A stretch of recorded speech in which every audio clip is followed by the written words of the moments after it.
Thy people shall be willing in the day of thy power, in the beauties of holiness from the womb of the morning. Thou hast the dew of thy youth. Psalm 110 verse 3. Never verse in the Scripture has puzzled me more than this to find out its meaning and its connection. In reading it over hastily, at first sight, it may appear very easy. But if you search into it very carefully, you will find you can with difficulty string the words together or give them any intelligible meaning. I have taken down all the commentators I have in my possession. I find they all give a meaning to the words, but not a soul of them, not even Dr. Gill, gives a connected meaning to the whole sentence. After looking at the old translations and employing every means in my power to discover the meaning, I found myself as far off as when I began. Matthew Henry, one of the wisest commentators, certainly the best for family reading, makes the passage read as if it were like this: Thy people shall come willingly in the day of thy power in the beauties of holiness. In the womb of the morning thou hast the dew of thy youth. That is how he explains it, though he does not say that is the proper translation. He explains the last sentence, Thou hast the dew of thy youth, as meaning that in early life, from the womb of the morning, young people would give themselves to Jesus Christ. But it is no such thing. There is a colon after the word morning, dividing the sentence.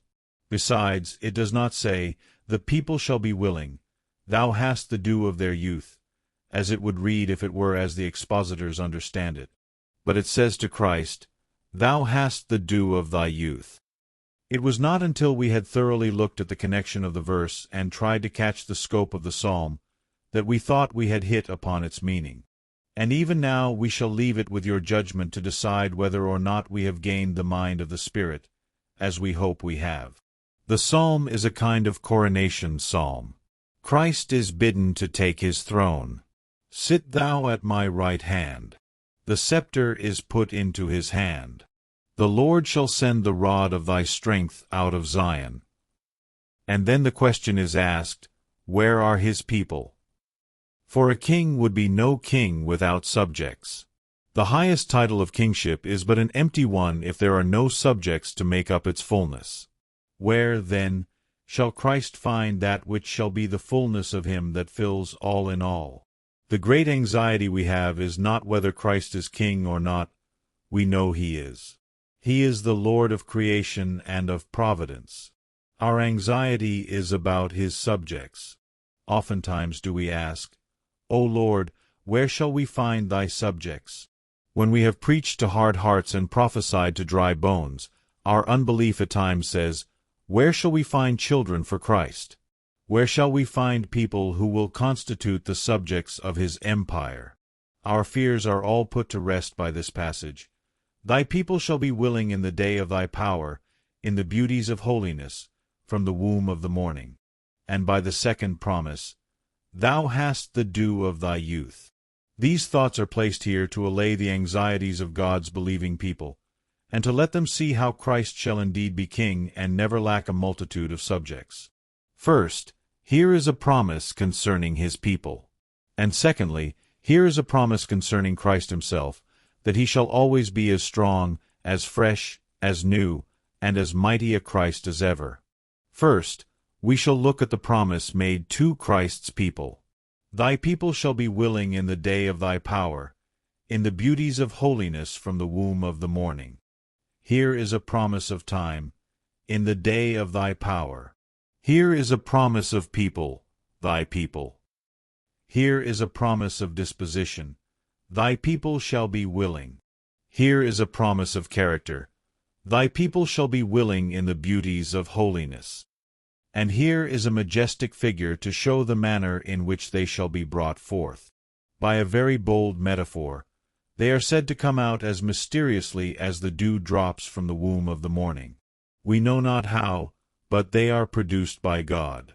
Thy people shall be willing in the day of thy power, in the beauties of holiness. In the womb of the morning they shall come. 1. First, here is a promise concerning time. Christ is not to gather in his people every day, but on one special day, the day of his power. It is not the day when man feels himself to be the most mighty that souls are gathered, for alas, God's servants sometimes preach until their self-satisfaction tells them they have been exceedingly eloquent and mighty, and that, therefore, men must be saved. But there is no promise that in the day of our power we shall ever see men gathered to Christ. There are times, too, when the people seem to have a great power of seeking after God and when they have the power of hearing. But there is no promise that just when an excitement reigns, and when there appears to be power in the creature, that such a day shall be the day of God's ingathering.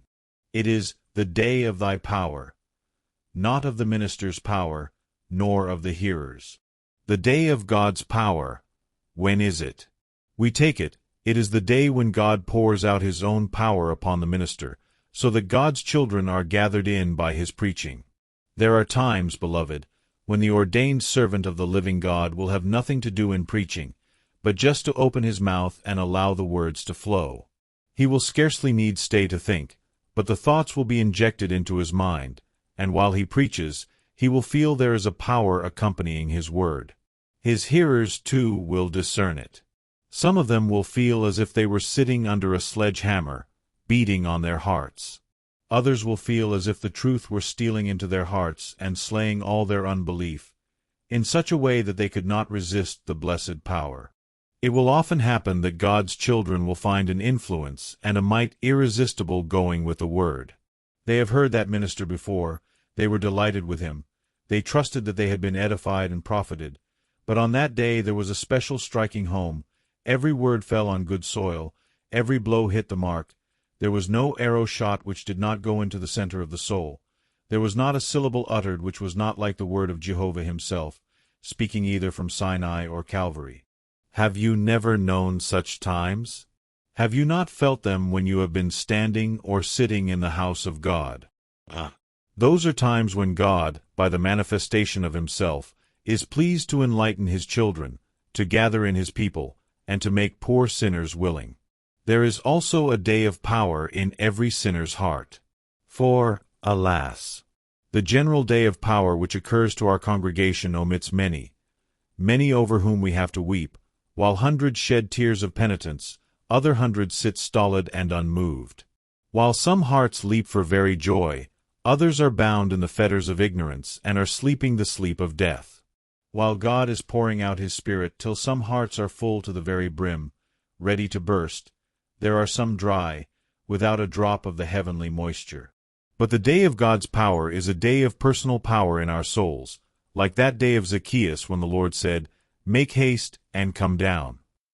It is a day not of argument of man, but a day of omnipotent power, God working in the heart. It is not a day of intellectual enlightenment, a day of instruction merely, but a day when God shall enter into the heart, and with a mighty hand shall wrench the will and turn it as he would, shall make the judgment judge righteously, the imagination think as it ought, and shall guide the whole soul to himself. Did you never think what power that was which God exerts in every individual heart? There is no power like it. Should a man command the mighty waterfalls to congeal and stand in heaps? If they should obey him, he would not have worked a miracle half so mighty as that which God works in the heart when he bids the floods of sin to cease flowing. Could I command Etna with its flames and smoke to cease its ebullitions, and should it at once be still, I had not worked a deed so mighty as when God speaks to a boiling spirit sending forth fire and smoke, and bids it stay. The everlasting God exhibits more power in turning a sinner from the error of his ways, than in the creation of a world or the sustentation of a universe. In the day of God's power, God's people shall be willing.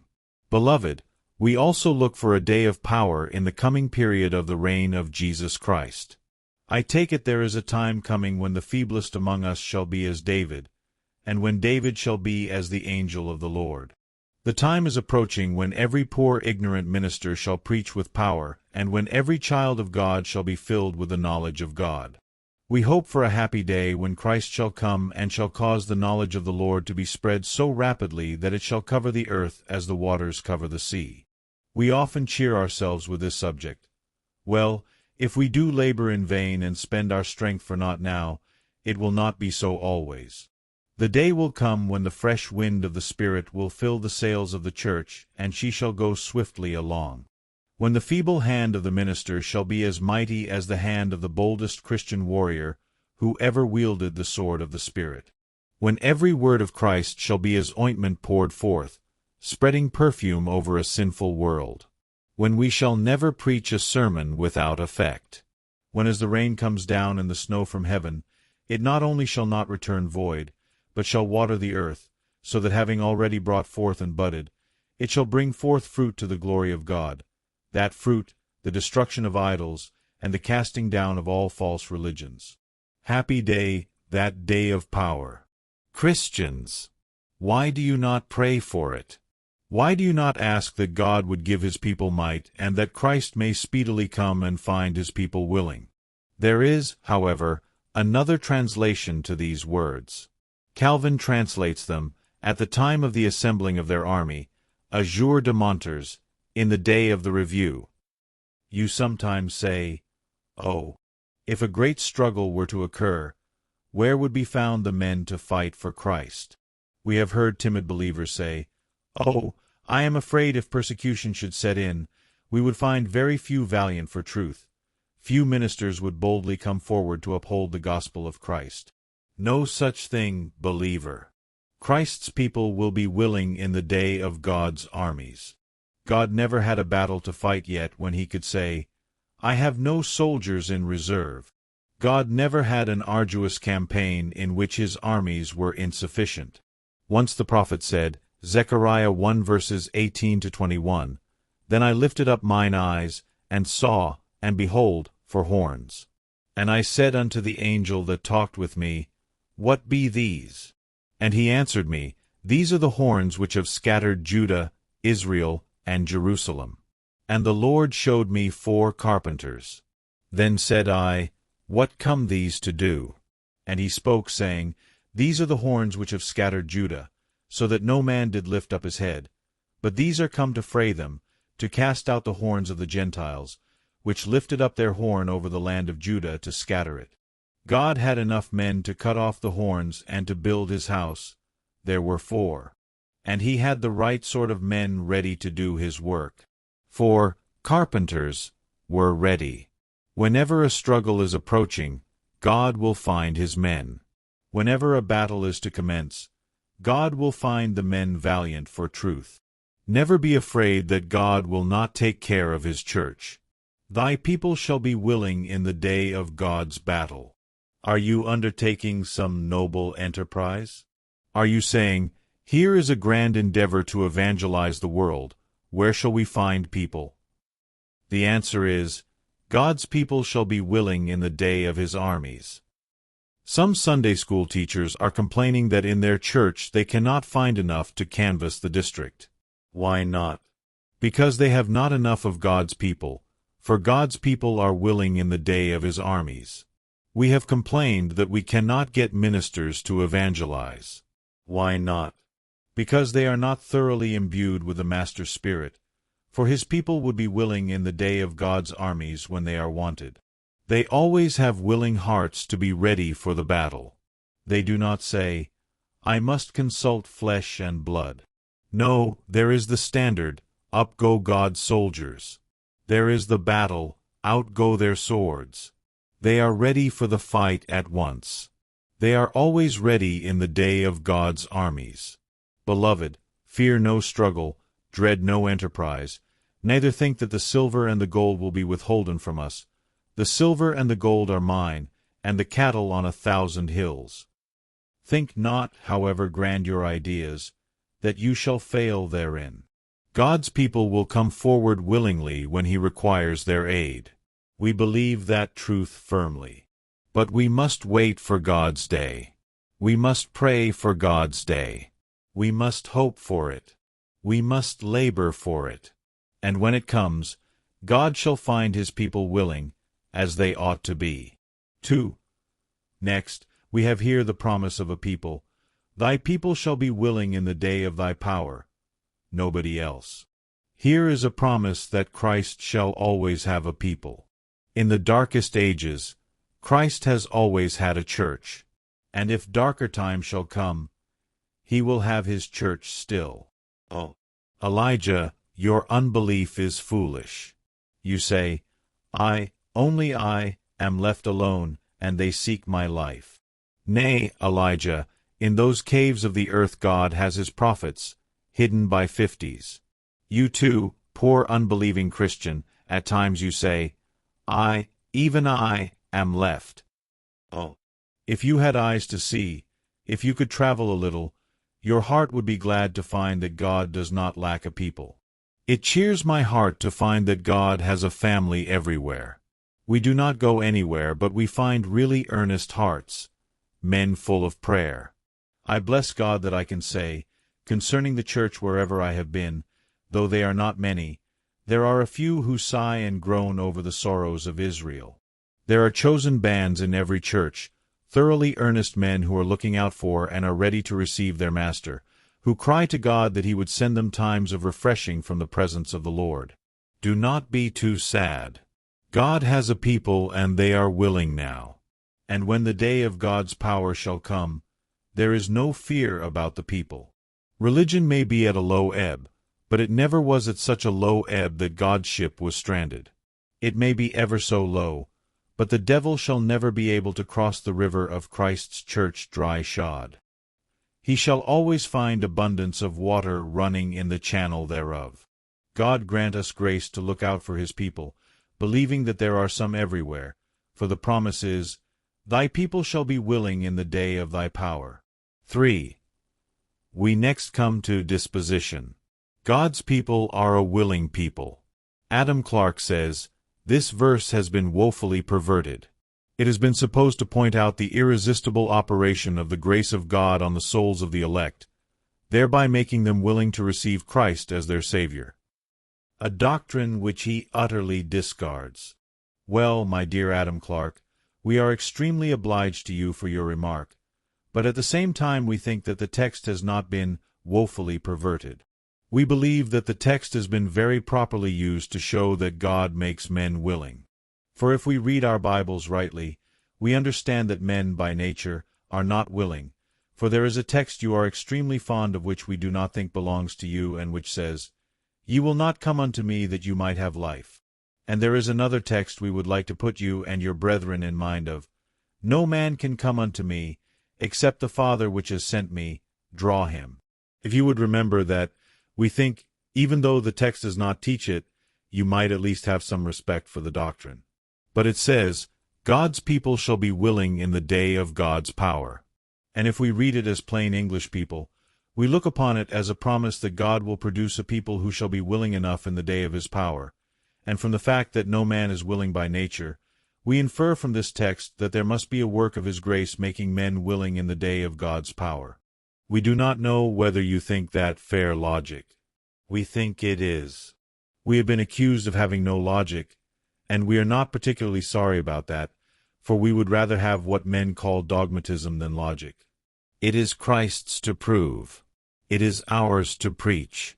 We leave argument to Christ. For us, we have only to affirm what we see in God's Word.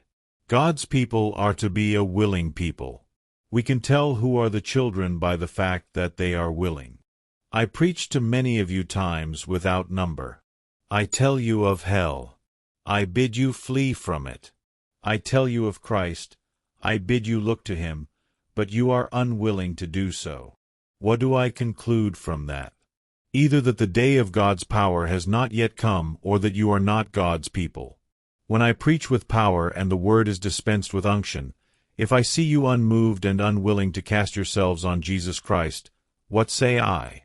Why, I fear those are not God's people, for God's people are willing in the day of his power, willing to submit to sovereign grace, to give themselves up into the hands of the mediator, to hang simply on his cross for salvation. I ask again, what has made them willing? Must it not have been something in grace which has turned their will? If the will of man be purely free to do right or wrong, I conjure you, my friends, to answer this. If it be so, why do you not turn to God this very moment without divine assistance? It is because you are not willing, and it needed a promise that God's people should be willing in the day of his power. I think this word applies not only to their being willing to be saved, but willing to work after they are saved. Did you ever know a minister who preached on the Sunday, but who at the prayer meeting on the Monday night seemed as if he would much rather be at home? And if there was a lecture on Thursday, did not he, poor man, come up as if he were about to perform some enormously hard duty? What do you think of him? Why, you think he is not one of the people of God, else he would be willing. Some persons come to the house of God, but they come just as the slave would to his whipping place. They do not like it, and they are glad to get away again. But what do we say of God's people? Up to her courts with joys unknown, the sacred tribes repair.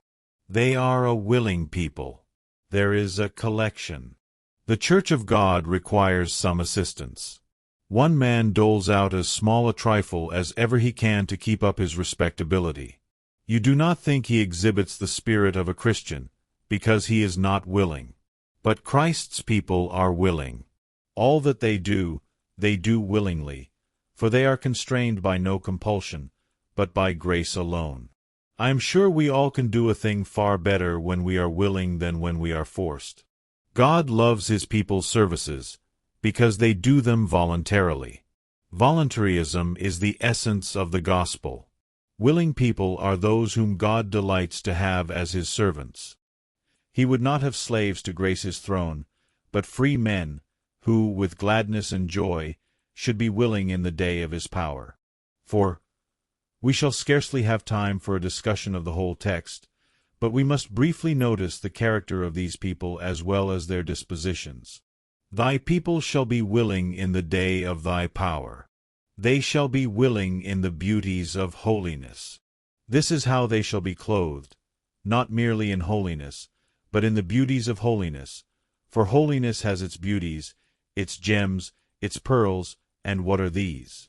They shall be clothed in the beauties of the holiness of imputed righteousness and of imparted grace. God's people are, in themselves, a deformed people, hence their comeliness must be given them. The standard of beauty is saintship. If an angel should descend from heaven and carry up to God the most beautiful creature he could find, he would not cull earth's roses, he would not gather her lilies, but he would take up to heaven the fair character of a child of God.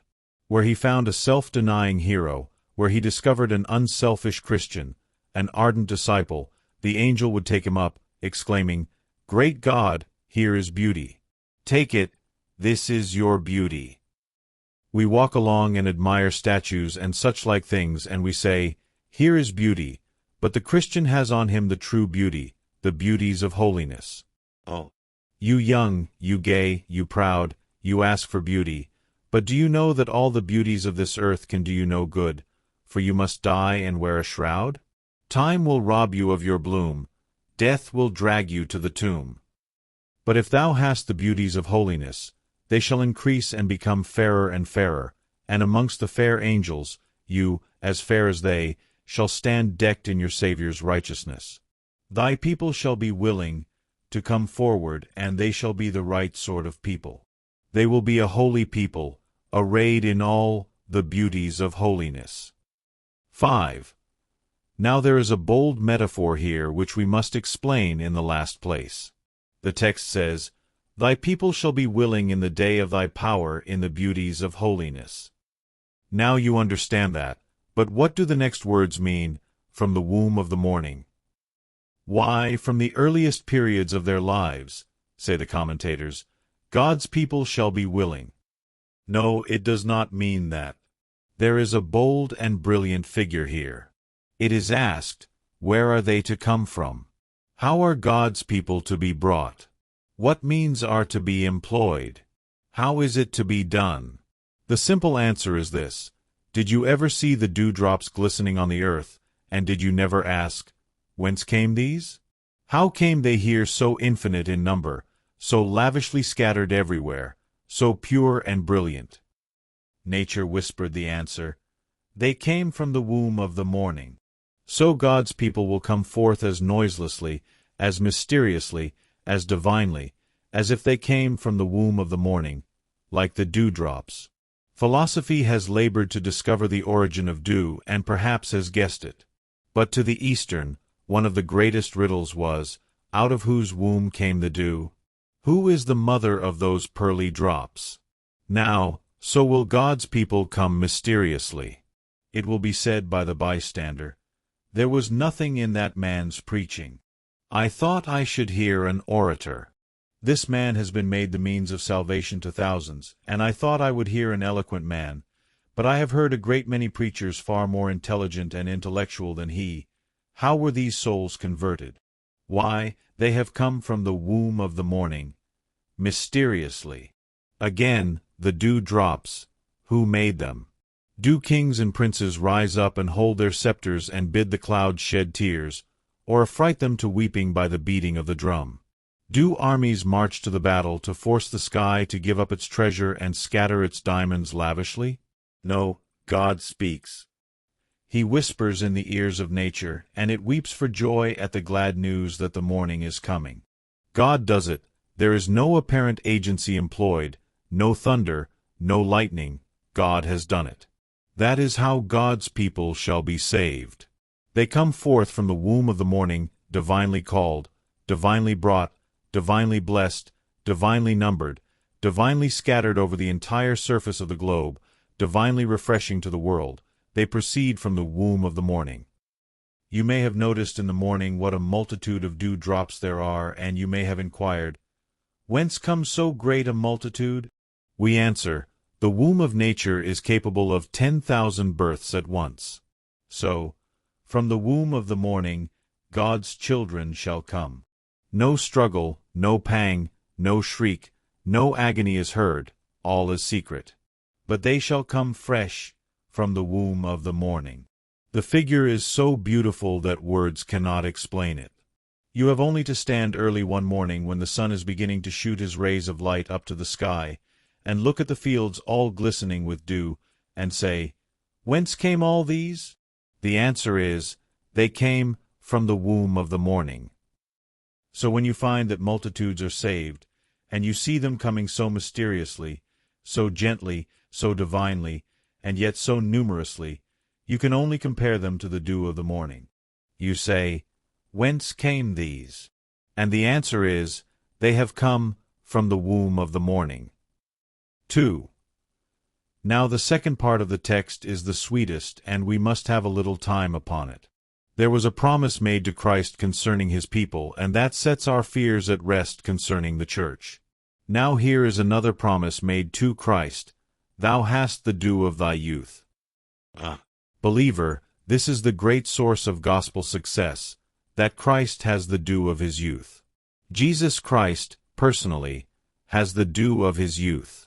Certain leaders in their young days have led their troops to battle, and by the loudness of their voice and the strength of their bodies, they have inspired their men with courage. But the old warrior has his hair sown with gray. He begins to be decrepit and no longer can lead men to battle. It is not so with Jesus Christ. He has still the dew of his youth. The same Christ who led his troops to battle in his early youth leads them now. The arm which smote the sinner with his word smites now. It is as unpalsied as it was before. The eye which looked upon his friends with gladness and upon his foemen with a glance most stern and high, that same eye is regarding us now, undimmed like that of Moses. He has the dew of his youth.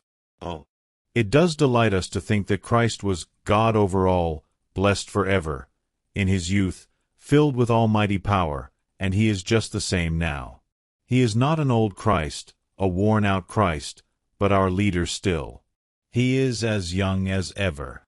The same dew, the same freshness, is about him. You hear it said of a minister, in his younger days there was a deal of freshness about him, but he is getting old and begins to repeat himself. It is never so with Christ. He always has the dew of his youth. He who spake as never man spake once, when he shall come to speak again, will speak just as he did before. He has the dew of his youth personally. So also doctrinally, Christ has the dew of his youth. Usually, when a religion starts, it is very rampant, but it afterwards decays. Look at the religion of Muhammad. For 100 years or more it threatened to subvert kingdoms and overturn the whole world. But where are the blades that flashed then? Where are now the willing hands that smote down the foes of Muhammad? Why, his religion has become an old worn-out thing. No one cares about it. And the Turk, sitting on his divan, with his legs crossed, smoking his pipe, is the best image of the Mohammedan religion, old, infirm, effete. But the Christian religion, it is as fresh as when it started from its cradle at Jerusalem. It is as hale and hearty and mighty as when Paul preached it at Athens, or Peter at Jerusalem. It is not an old religion.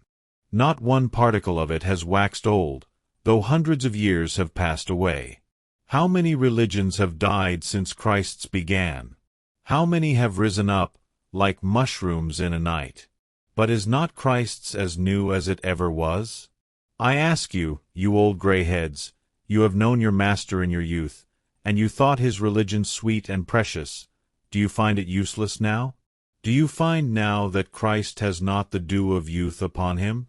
No, you can say, Sweet Jesus, the day I first touched your hand, the day of mine espousals, I thought you altogether lovely. And you are not like an earthly friend. You have not waxed old. You are as young as ever. Your brow has no furrows on it. Your eyes are not dim. Your hair is still black as the raven, not white with age. You are still unmoved, unaltered, notwithstanding all the years that I have known you. Well, beloved, do you see what encouragement this is to us in the propagation of our Master's kingdom, that we are not preaching an old thing that is out of date, but a religion which has the dew of its youth upon it? The same religion which could save 3,000 at Pentecost can save 3,000 now. I preach old doctrine, but it is as new as when it first came from heaven's mint. The image and the superscription is as clear, and the metal is as bright and undimmed as ever. I have an old sword, but it is not a rusty one, though it has hacked and cut many a Rahab, yet it has not a single mark of weakness upon itself. It is as new as when it was first forged upon the anvil of wisdom. The gospel has the same spirit attending it now that it had when it was a young gospel. As Peter stood up to preach, then, so may Peter's now, and God shall give them the same unction. As Paul preached then, so shall Paul's now. As Timothy upheld the Lord's word, so may Timothy's now, and the same Holy Spirit shall attend it. I am afraid Christ's people do not believe the sentence, that Christ has the dew of his youth. They have a notion that the times of great revivals are gone by. And the fathers, they ask, where are they? We are apt to cry, the horses of Israel and the chariots thereof. No one will ever wear Elijah's mantle again. We shall never see great and wondrous deeds again. O foolish unbelief! Christ has still the dew of his youth. He has as much of the Holy Spirit now as he had at first, for he has it without measure. And though he has dispensed it unto thousands, he will dispense it still. But the question is asked, how is it that people in these times begin to get tired of the gospel, if it has the dew of its youth? Why, beloved, it is because the gospel does not come to them in the form of dew at all. Do we not frequently hear a gospel all dry and without marrow, like a lot of bones out of which the marrow has been boiled? Very nice these bones are for your philosophical divines, who like to study antiquities, and discover to what unclean animal this or that bone belongs, but of no service at all to God's children, for there is no food on the bones. We need a gospel covered with unction, full of savor, and when God's people have that, they are never tired of it. They find a dew and a freshness about it which are lasting. Now, if Christ has the dew of his youth about him, how earnestly ought those of us who are his ministers to proclaim his word. There is nothing like strong faith to make a man preach mightily. If I think I preach a tottering old gospel, I cannot proclaim it with zeal. But if I think I am preaching a strong, stalwart gospel, whose frame has not been shaken and whose might is just as great as ever, how strongly ought I to preach it? Blessed be God, there are a few hearts as hot as ever, a few souls as firm in their Master's cause as ever were the hearts of the apostles. There are yet a few good men and true, who rally round the cross. Like David's men in the cave Adullam, there are some mighties who rally round the standard. He is not left without his witnesses. He still has the dew of his youth yet, and the day may come when those now hidden in darkness shall, as dew before the sunshine, come out, glistening on every bush, adorning every tree, enlightening every village, cheering every pasture, making the little hills sing for joy. Go, Christian, and put this into the form of prayer. Pray to Christ that his people may be willing in the day of his power, and that he would always retain the dew of his youth. Ride forth, sweet prince, triumphantly, and bid the world obey. Go on and prove yourself to be the same as ever, the blessed God, God over all, blessed for evermore. Up, Christian, up. Fight for your young monarch. Up with you, warriors. Let your swords flash from their scabbards. Fight for your king. For the old banner is a new banner, too. Christ is still fresh and still young. Let the enthusiasm of thy youth gird you. Once again, start up, you aged Christians, and let your young days come again. For if Christ has the dew of his youth about him, it behooves you to serve him with youthful vigor. Starting now from your sleep, give to him a new youth, and strive to be as earnest and as zealous for his cause as if it were the first day you ever knew him. Oh, may God make many sinners willing. May he bring many to his feet, for he has promised that they shall be willing in the day of his power.